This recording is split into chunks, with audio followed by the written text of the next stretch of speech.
இங்க கார் வெட்டப்பட்டிருக்கு, கடை வெட்டப்பட்டிருக்கு, கடைகள் பாதிக்கப்பட்டிருக்கு, தம்பிகள் கை காலில் அதெல்லாம் பாஸ்கர் சொன்னாரு, நரம்பெல்லாம் உள்ள எப்படி இருக்குன்னு தெரியலன்னாரு.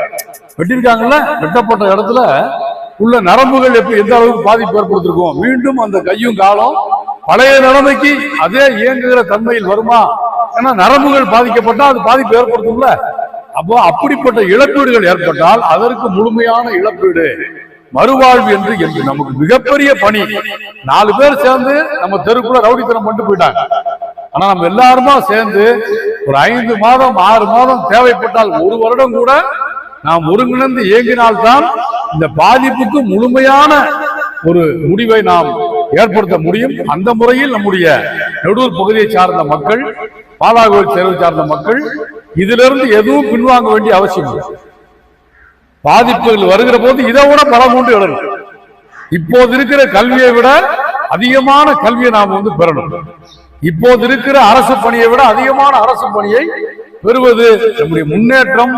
இது போன்ற தாக்குதலால் தடைபடவே கூடாது. அந்த தாக்குதலுடைய முக்கியமான நோக்கம் என்ன? நம்முடைய முன்னேற்றத்தை தடை செய்வது.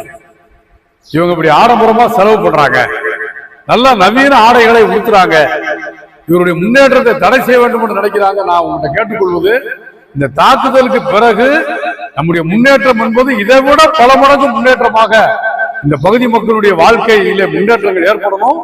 அதற்கு நாங்கள் முழுமையான ஒத்துழைப்போடு உங்களோடு இருப்போம் என்பதை தெரிவித்துக் கொண்டு, வருகிற 3ஆம் தேதி நாம் எல்லோருமே தென்காசி மாவட்ட ஆட்சித்தலைவர் அலுவலகத்தில் அனைவரும் கைகளில் ஒரு மனுவோடு, யாரு எல்லோரும் கையில ஒரு மனுவோடு, என்ன அவங்கவுங்க பெயர்களை எழுதி ஒரு மனுவோடு ஒரு பெருந்தொடர் முறையீடு, ஆயிரக்கணக்கான மகஜர்களை அன்றைக்கு மாவட்ட ஆட்சியர் அலுவலகத்தில் கொடுக்கக்கூடிய விதத்தில் நம்முடைய மக்கள் அன்னைக்கு பெருந்திரளாக வர வேண்டும்.